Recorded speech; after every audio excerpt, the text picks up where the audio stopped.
नमस्कार, आप देख रहे हैं अपना मनपसंद कार्यक्रम कृषि दर्शन, जिसके जरिए हमारी कोशिश होती है कि प्राथमिक क्षेत्र से जुड़े तमाम व्यवसायों, चाहे वो खेती हो, चाहे वो पशुपालन हो, मत्स्य पालन हो, बकरी पालन हो या फिर मधुमक्खी पालन, इन सब से जुड़ी नवीनतम जानकारियां आपसे साझा कर सकें और साथ ही साथ आपकी सफलता की कहानी आप तक पहुंचा सकें। कार्यक्रम की आज की कड़ी में भी कुछ ऐसी ही कोशिश करेंगे हम, लेकिन हमेशा की तरह सबसे पहले डालेंगे नजर अपने पहले सेगमेंट खबरें खेती की पर। नमस्कार, खबरें खेती की में स्वागत है आपका। खबरों में आगे बढ़ने से पहले सबसे पहले नजर मुख्य कृषि समाचारों पर। मृदा स्वास्थ्य पर जलवायु परिवर्तन के प्रभाव को लेकर सरकार द्वारा कार्यशाला का आयोजन। बकरी पालक अपनी बकरियों में टीकाकरण अवश्य कराएं और किसानों के लिए बेहद उपयोगी कंबाइन हार्वेस्टर मशीन। राज्य सरकार किसानों की भूमि कैसे उपजाऊ हो, इसके लिए सतत प्रयासरत रहती है। पिछले दिनों पटना के बामेती सभागार में मृदा स्वास्थ्य पर जलवायु परिवर्तन का प्रभाव विषय पर एक कार्यशाला का आयोजन किया गया। इस अवसर पर कृषि सचिव सहित कई वैज्ञानिकों ने जलवायु परिवर्तन से मिट्टी के स्वास्थ्य पर होने वाले प्रभाव पर चर्चा की गई। कृषि सचिव डॉक्टर संजय कुमार अग्रवाल ने कहा कि परंपरागत खेती के साथ साथ आधुनिक खेती पर भी सरकार जोर देगी, क्योंकि जलवायु बदल रही है और अगर हम लोग खेती के तरीकों में सुधार नहीं करेंगे, आधुनिक खेती तो करना ही है, लेकिन जो नए नए संसाधन उपलब्ध हो रहे हैं उसके माध्यम से नई जानकारियाँ हम लोग किसानों तक पहुँचाएंगे तो हम लोग परंपरागत कृषि के साथ साथ आधुनिक खेती भी कर पाएंगे, कम उर्वरक के उपयोग से और बेहतर उर्वरकों के समन्वय से। पशुपालक भाई बहनों, आप अगर बकरी पालन कर रहे हैं तो इन दिनों अपनी बकरियों को पीपीआर का टीका अवश्य लगवाएं। बिहार पशु एवं विज्ञान महाविद्यालय के सह प्राध्यापक डॉक्टर सरोज कुमार रजक ने बताया, अगर आपकी बकरियों में पीपीआर रोग का संक्रमण हो चुका है तो स्वस्थ बकरियों से बीमार बकरियों को अलग कर दें। पशुपालकों के लिए चिंता का विषय होता है पशुओं का स्वास्थ्य। विशेष रूप से हम भेड़ बकरियों की बात करें, जिसे कि गरीबों की गाय भी कहा जाता है, तो उनमें आमतौर पर पीपीआर की बीमारी देखने को मिलती है, जो उनके लिए बेहद घातक साबित होती है। पीपीआर यानी पेस्ट डेस्क पेटिट्स रूमिनेंट्स, इसे बकरियों की महामारी या बकरी प्लेग भी कहा जाता है। इस बीमारी से बकरियों और भेड़ में बुखार, मुंह में घाव, दस्त, निमोनिया और बकरियों की मौत तक हो जाती है। इससे बचाव के लिए ज़रूरी है पशुओं का टीकाकरण कराना, जिसके लिए सरकार द्वारा जगह जगह पर व्यवस्था की गई है। तो अपने पशुओं का टीकाकरण अवश्य कराएं और उन्हें सुरक्षित रखें।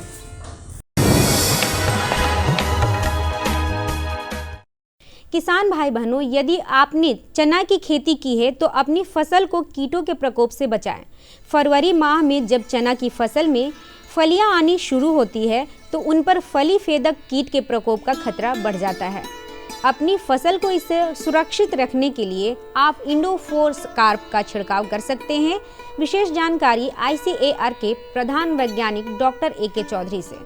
तो चना की फसल में फली भेदक का प्रकोप बहुत ज़्यादा होता है, अतः इस समय में जो चना जो है फुल फ्लावरिंग स्टेज में है तो उसमें इंडोक्सा कार्प 1 मिलीलीटर प्रति लीटर पानी में डाल के एक स्प्रे ज़रूर करना चाहिए।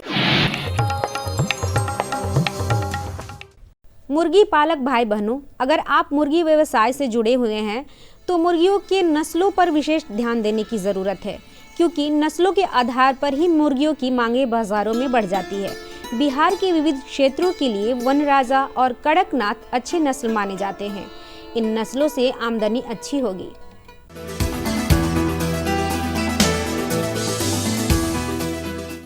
सफलता की इस महत्वपूर्ण कड़ी में जुड़ रही हैं ग्राम मीनापुर, जिला वैशाली की प्रगतिशील महिला किसान अनीता कुमारी। इन्होंने सेम और कद्दू की अलानी खेती कर लागत मूल्य से 2 गुना मुनाफा कमाया है। इनका कहना है कि जैविक खाद के प्रयोग से यह फसल बेहतर हुई और ज्यादा मुनाफा हुआ है।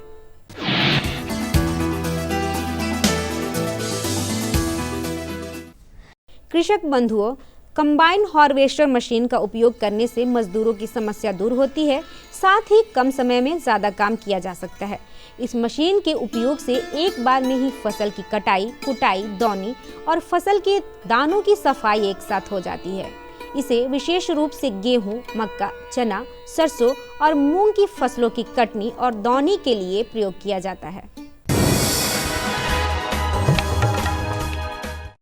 अब जानते हैं क्या है आज का मंडी भाव। आइए अब चलते हैं बाकरगंज पटना अनाज मंडी, जहां जानेंगे अनाजों की ताज़ा भाव। लोकल गेहूं 3,200 रुपये प्रति क्विंटल, सुपर चावल 5,200 रुपये प्रति क्विंटल, अरवा चावल 5,000 रुपये प्रति क्विंटल, बासमती चावल 10,000 रुपये प्रति क्विंटल। अब समय हो चला है मौसम पूर्वानुमान का। मौसम विभाग से प्राप्त जानकारी के अनुसार कल राजधानी पटना का अधिकतम तापमान 26 डिग्री सेल्सियस एवं न्यूनतम तापमान 13 डिग्री सेल्सियस रहने की संभावना है। किसान भाइयों गांठ बांध लो, गांठ बांध लो, बात बहुत है काम की, समृद्धि के पैगाम की।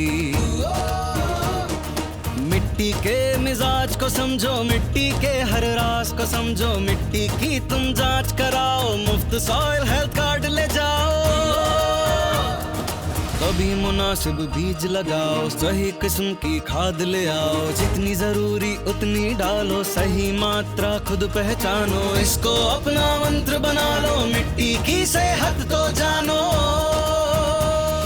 बात बहुत है काम की, कम लागत अधिक वरदान की। किसान भाइयों गांठ बांध लो, आज ही मिट्टी की जांच कराएं, राज्य सरकार के कृषि अधिकारी से संपर्क करें और मुफ्त में सॉइल हेल्थ कार्ड पाएं। कृषि और किसान कल्याण मंत्रालय द्वारा किसान हित में जारी। खबरें खेती की में अभी आप रूबरू हो रहे थे मौसम के मिजाज से, जाना अपने मंडी का भाव, लिया आपने जायजा नवीनतम तकनीकों और उपकरणों का, और साथ ही साथ सुनी आपने अपने ही एक सफल साथी के सफलता की कहानी। हमारी कोशिश होगी कि कार्यक्रम की कुछ अगली कड़ियों में आपकी कहानी आपके दोस्तों तक पहुंचा सके। चलिए कार्यक्रम में जानकारियों के सिलसिले को बढ़ाते हैं आगे और बात करते हैं बकरी पालन के बारे में, क्योंकि ग्रामीण क्षेत्र में हम अगर प्राथमिक व्यवसायों की बात करें तो ये एक ऐसा व्यवसाय है जिसमें खर्च कम है लेकिन मुनाफा ज़्यादा होने की उम्मीद रहती है, क्योंकि इसमें बकरियों के रख रखाव पर ज़्यादा ना तो मेहनत करनी होती है, ना समय देना होता है और ना ही ज़्यादा खर्च करना होता है। लेकिन कई बार जब बकरियों में बीमारी हो जाती है तो उनका वज़न कम हो जाता है, उनकी उत्पादकता नकारात्मक रूप से प्रभावित हो जाती है। तो आइए अब अपने विशेषज्ञ से इस भेंट वार्ता के जरिए हम जानने का प्रयास करते हैं बकरियों में होने वाले प्रमुख रोग और उनके निदान के बारे में। किसान भाइयों को मेरा प्रणाम। किसान भाइयों, आप में से जो भी पशुपालक करते हैं, जो बकरी पालन कर रहे हैं, उनमें से तो आजकल क्या हो रहा है कि समय लगातार बदल रहा है, बिन बादल बरसात भी हो रही है और बकरियों में कई तरह के रोग देखे जा रहे हैं। और जिस तरह के बकरी होते हैं, उनके नस्ल होते हैं, उनके अनुसार उनमें रोग होते हैं। तो कौन कौन से उनके प्रमुख रोग हैं और किस तरह से उनका निदान किया जा सकता है, आज हम इन्हीं बातों पर चर्चा करेंगे। और इस बात पर चर्चा करने के लिए हमारे साथ आज मौजूद हैं विषय वस्तु विशेषज्ञ पशु विज्ञान KVK नवादा से डॉक्टर धनंजय कुमार। डॉक्टर साहब, बहुत बहुत स्वागत है आपका हमारे खास कार्यक्रम में। डॉक्टर साहब, जैसे कि हमने अपने किसान भाइयों को बताया कि नस्ल के अनुसार जो बकरियां होती हैं उनमें रोग देखे जाते हैं। जैसा कि हमने पहले भी चर्चा किया कि जो भी बकरियों की कई तरह के नस्ल होती हैं और उनमें बीमारियां हो जाती हैं, तो उनके कौन कौन से प्रमुख हैं और नस्ल से इसका क्या लेना देना है, इस पर जरा विस्तार से हमारे दर्शकों को बताएं। मैं किसान भाइयों को बताना चाहता हूं कि हमारे बिहार राज्य के अनुकूल एक छोटे कद की ब्लैक बंगाल नस्ल की बकरियां हैं, जिसका अगर हम बिहार राज्य में पालन करें, हमारे बिहार राज्य के सभी जो किसान बंधु हैं वो पालन करें, तो कहीं ना कहीं उससे क्या होगा कि ज़्यादा उत्पादन ले सकते हैं। और मुख्यतः एक तरह से कहा जाए कि अगर बकरी पालन हम कर रहे हैं तो हमारा मेन मकसद होता है कि उसकी उत्पादन क्षमता को बढ़ाना, यानी कि उसके वजन को बढ़ाना। हम मांस के लिए बकरी पालते हैं। हमारे बिहार राज्य में जो भी पशुपालक हैं वो ज़्यादा मांस के लिए, मांस उत्पादन के लिए ही बकरी पालते हैं। तो मैं सभी किसान भाइयों को बताना चाहता हूं कि अगर ब्लैक बंगाल नस्ल की बकरियां पालेंगे तो उसमें रोग प्रतिरोधक क्षमता कम होगी, उसमें किडिंग रेट यानी बच्चा देने का दर होगा ज़्यादा होगा, 2 से 3 बच्चा 12 से 14 महीने में देगी। उसमें क्या होगा कि परिपक्वता का समय अन्य बकरियों की तुलना में ज़्यादा होगा, वो वातावरण के अनुकूल अपने आप को ढलने की क्षमता दूसरे बकरियों की तुलना में ज़्यादा होता है ब्लैक बंगाल में। तो हम ज़रूर किसान भाइयों को ये सलाह देंगे कि ब्लैक बंगाल नस्ल को पालें और इसी नस्ल को लेकर के आगे बढ़ें। डॉक्टर साहब, हम ये जानना चाहते हैं कि बकरियों में ऐसी कौन सी महत्वपूर्ण बीमारी है जो कि काफ़ी हानिकारक हो सकता है, जो पशुपालक है उनको काफ़ी नुकसान दे सकता है, तो उनके बारे में थोड़ा बताएं। एक बीमारी PPR है जिसको कि हम बकरी प्लेग कहते हैं। बकरियों की सबसे खतरनाक और संक्रामक बीमारी माना जाता है। जैसा कि मैं किसान भाइयों को बताना चाहता हूं कि यह बीमारी एक विषाणु जनित बीमारी है और इस बीमारी में पशुपालक को इस बीमारी के सिम्टम के बारे में जानना चाहिए कि इस बीमारी में क्या होता है। सबसे पहले क्या होता है कि अभी ठंड का मौसम है, इस बीमारी का संक्रमण सबसे ज़्यादा होता है। इस बीमारी में क्या होता है कि नाक से गाढ़ा स्राव निकलेगा, निमोनिया हो जाएगा, पतला पैखाना करेगा पशु के मुंह में घाव हो जाता है और क्या होता है कि पशु जब लास्ट स्टेज में आता है, जब डायरिया होना शुरू हो जाता है, पतला दस्त होना शुरू हो जाता है, तो क्या होता है कि वो जहाँ पे बकरी साला है उसके साइड वाले दीवार में साइड में जाकर के वो सुसुप्त अवस्था में वो खड़ा हो जाता है और क्या होता है कि 4 से 5 दिनों के बाद बकरी की मृत्यु हो जाती है।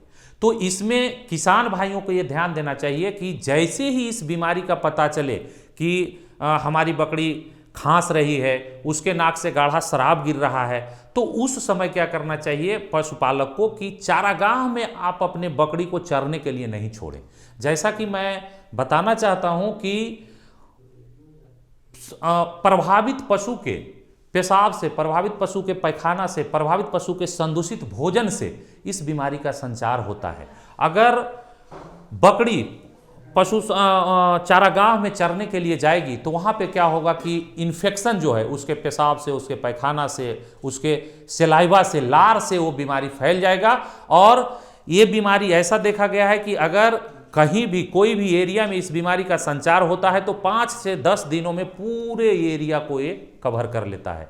तो ये जो बीमारी है इसमें बकरियां को बचाया नहीं जा सकता, लेकिन मैं जरूर किसान भाइयों को ये सलाह देता हूं कि अगर जैसे ही इस तरीके का सिम्टम अगर बकरी में देखें तो बकरियों को तुरंत स्वस्थ बकरी से अस्वस्थ बकरी को अलग कर दें और जो अस्वस्थ बकरी है उसको सिम्टम के आधार पे, जैसे सर्दी है तो सर्दी की दवा, बुखार है तो बुखार की दवा, पैखाना हो रहा है तो पैखाना की दवा देंगे तो कहीं ना कहीं वो सेकेंडरी बैक्टीरियल इन्फेक्शन को वो रोक लेगा और हम पशुपालक भाई कहीं ना कहीं इस बीमारी को अपने एक तरह से कहिए ठीक करने में हम सफल होंगे। लेकिन इसमें जैसा बताया जाता है कि 80 से 90% बकरियां मर जाती है। तो हम पशुपालक भाई को ध्यान देना चाहिए कि जैसी ये बीमारी हो हम अपने नज़दीकी पशु चिकित्सक की सलाह से इसका उचित इलाज करवाएं, तभी जाकर के बीमारी से हम निजात पा सकते हैं। और मैं पशुपालक भाई को ये भी बताना चाहता हूँ कि इसका जो एक टीकाकरण आता है, PPR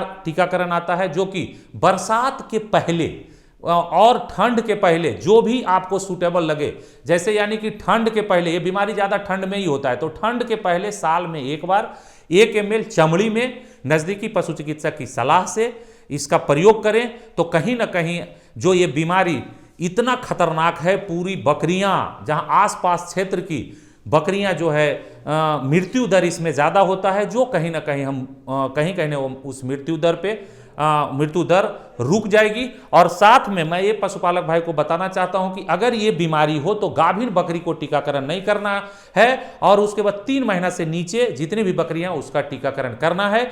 दूसरा एक बीमारी इंटेरोटॉक्सीमिया बोला जाता है, जो कि क्लोस्ट्रीडियम नामक जीवाणु से होता है और ये भी बीमारी बोला जाता है, इसका दूसरा नाम है ज्यादा खाने वाली बीमारी, ओवर ईटिंग डिजीज। इंटेरोटॉक्सीमिया से भी क्या होता है कि आंत में टॉक्सिन प्रोड्यूस होता है, जिससे क्या होता है कि बकरी बेचैन हो जाती है, यानी कि पेट में दर्द हो जाता है, अफरा हो जाता है, पैर पटकने लगता है और आंख गुलाई में घूमने लगता है, जिससे क्या कि यानी कि 25 से 30 घंटे में बकरी की मृत्यु हो जाती है।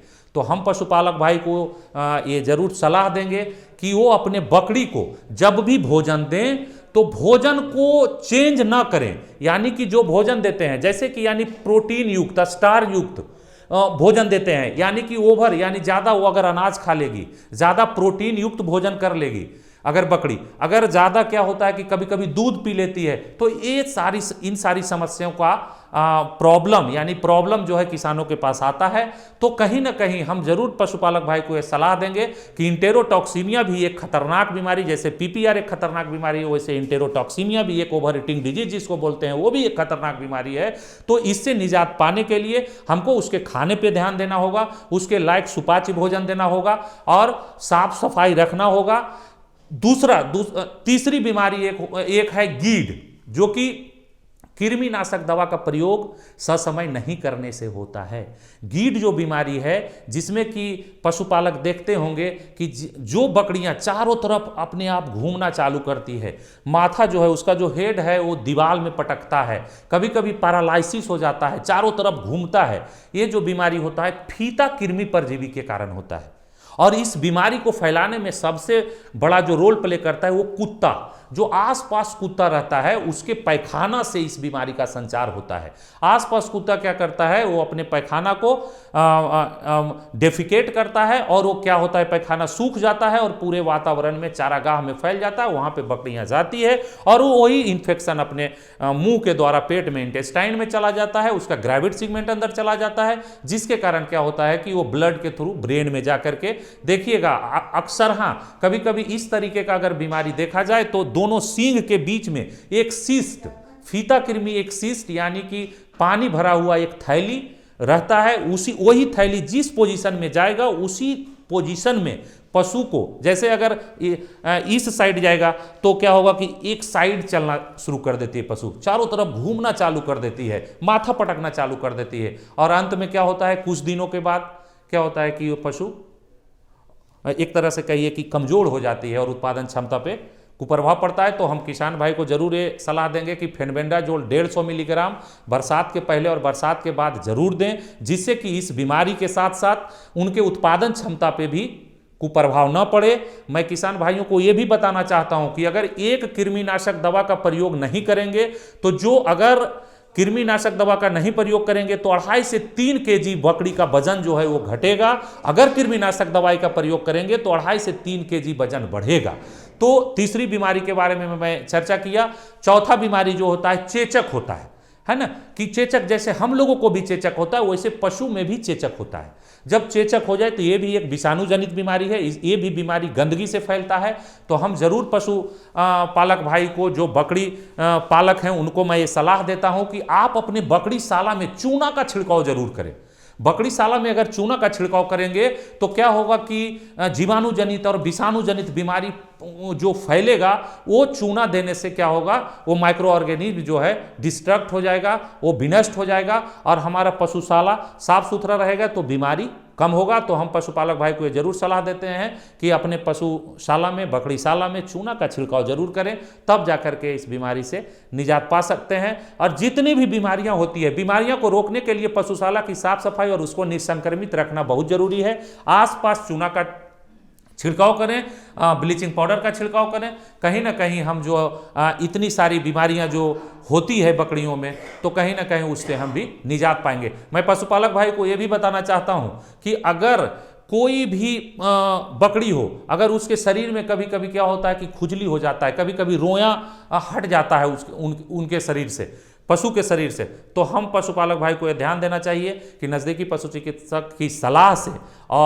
उसका इलाज करवाना चाहिए। और मैं एक घरेलू इलाज बताना चाहता हूं। जैसे अगर कोई भी पशुपालक भाई के घर में प्याज हो, लहसुन हो, हल्दी का पाउडर हो, रेड़ी का तेल हो और गंधक हो, इसको अगर बराबर मात्रा में मिलाकर एक पेस्ट तैयार करके अगर पूरे शरीर पे लगाएंगे तो कहीं ना कहीं किल्ली से भी हम निजात पाएंगे, चिमोकन से भी निजात पाएंगे और उसके बाद जो रोया उड़ रहा है वो कहीं ना कहीं बंद हो जाएगा। तो हम पशुपालक भाई को एक जरूर ध्यान आकृष्ट कराना चाहते हैं कि आप अपने पशुशाला की साफ सफाई रखें, बकरीशाला की साफ सफाई रखें, चूना का प्रयोग जरूर करें। डॉक्टर साहब, आपने हमारे जो पशुपालक हैं उनके लिए बकरियों को लेकर उनके रोग और निदान के बारे में इतनी उपयोगी बातें बताई हैं। मुझे उम्मीद है कि हमारे दर्शकों को बहुत पसंद आया होगा। आप यहाँ आए, इतनी अच्छी बातें बताई, उसके लिए बहुत बहुत आपका धन्यवाद। किसान भाइयों, आज के लिए बस इतना ही। अगले एपिसोड में हम फिर से किसी ऐसी ही महत्वपूर्ण बातों पर चर्चा करेंगे। तब तक के लिए हमें और हमारी टीम को दीजिए इजाजत। नमस्कार। मधु क्रांति, एक नए युग का आगाज। मधु क्रांति विकास के नए रास्ते खोल रही है, मधुमक्खी पालकों के जीवन स्तर को बेहतर बना रही है, साथ ही पूरी दुनिया में शहद के क्षेत्र में भारत को एक नई पहचान दिला रही है। भारत सरकार मधुमक्खी पालकों की आय को बढ़ाने और उन्हें आत्मनिर्भर बनाने के उद्देश्य से देश में मधुमक्खी पालन के संवर्धन और विकास के लिए सभी आवश्यक सहायता प्रदान कर रही है। माननीय प्रधानमंत्री के दूरदर्शी नेतृत्व में कृषि सहित मधुमक्खी पालन को बढ़ावा देने के लिए अनेक कदम उठाए गए हैं। किसान तरक्की की राह पर आगे बढ़ रहे हैं। अगर कोई सक्सेस स्टोरी मीठी मुस्कान भी बिखेरे और स्वाद में भी मिठास भरे, तब तो आप इसे जरूर सोने पर सुहागा कहेंगे। हमारे किसान इन दिनों शहद के उत्पादन में ऐसा ही कमाल कर रहे हैं। शहद की मिठास हमारे किसानों का जीवन भी बदल रही है, उनकी आय भी बढ़ा रही है। मधुमक्खियां न सिर्फ शहद देती हैं, बल्कि पर्यावरण और कृषि के लिए भी आवश्यक हैं। यूं तो भारत में लंबे समय से लोग मधुमक्खी पालन का काम पारंपरिक तरीकों से करते आ रहे हैं, लेकिन आज के समय में इस क्षेत्र में अपार संभावनाएं भी हैं और जरूरत भी है। मधुमक्खियों की इसी जरूरत और योगदान का जश्न मनाने और इसे और बारीकी से समझने के लिए ही मनाया जाता है विश्व मधुमक्खी दिवस। इसी आवश्यकता को समझते हुए 2020 में राष्ट्रीय मधुमक्खी पालन और शहद मिशन की शुरुआत हुई। उद्देश्य स्पष्ट था, मधुमक्खी पालन के कार्य को वैज्ञानिक और तकनीकी रूप से विकसित करना और ज्यादा से ज्यादा लोगों को इसके लिए प्रोत्साहित करके मधु क्रांति के सपने को साकार करना। मधुमक्खी पालन से मिलने वाले उत्पाद जैसे शहद, बी वैक्स, रॉयल जेली और पॉलन आदि कई क्षेत्रों में प्रयोग किए जाते हैं। माननीय प्रधानमंत्री जी के प्रोत्साहन से और कृषि मंत्री जी के मार्गदर्शन से आज राष्ट्रीय मधुमक्खी पालन और शहद मिशन सफलता का पर्याय बन चुका है। न केवल ये देश के किसानों के लिए आय बढ़ाने का एक साधन बना है, बल्कि तमाम लोगों के जीवन को बेहतर बनाने के साथ साथ देश के आर्थिक विकास में भी योगदान दे रहा है। 2013-14 में उत्पादन 76,000 मीट्रिक टन से बढ़कर 2022-23 में 1,40,000 मीट्रिक टन से अधिक हो गया है। 2013-14 में शहद का निर्यात 28,000 मीट्रिक टन से बढ़कर 2022-23 में 79,928 मीट्रिक टन से अधिक हो गया है। 3 विश्व स्तरीय अत्याधुनिक टेस्टिंग लैब और 31 मिनी शहद टेस्टिंग लैब स्थापित हुई। राष्ट्रीय मधुमक्खी पालन और शहद मिशन की कामयाबी सिर्फ आंकड़े ही बयान नहीं कर रहे, कहानियां खुद इसकी सफलता की बानगी पेश कर रही हैं। मैंने 1990 में मधुमक्खी पालन शुरू किया, 2 बॉक्स से शुरू किया और आज हमारे पास लगभग 4,200 बी बॉक्सेस हैं। लगभग 17 तरह के हनी हम लोग प्रोड्यूस करते हैं, जो डिफरेंट एरियाज़ में बी को माइग्रेट करके प्राप्त होते हैं। इसके अलावा जितने बी बॉक्सेस मैन्युफैक्चरिंग यूनिट है हमारे पास, वैक्सीट मैन्युफैक्चरिंग यूनिट है, 20 मीट्रिक टन पर डे का हनी प्रोसेसिंग प्लांट है। आज हमारा जो उत्पादन है वो 1 लाख केजी लगभग एनुअली हम लोग प्रोड्यूस करते हैं। यमुनानगर के सुभाष काम्बोज मधुमक्खी पालन के अपने काम के चलते आज देश भर में जाने जा रहे हैं। सुभाष जी ने वैज्ञानिक तरीके से मधुमक्खी पालन का प्रशिक्षण लिया। इसके बाद उन्होंने केवल 6 बॉक्स के साथ अपना काम शुरू किया था।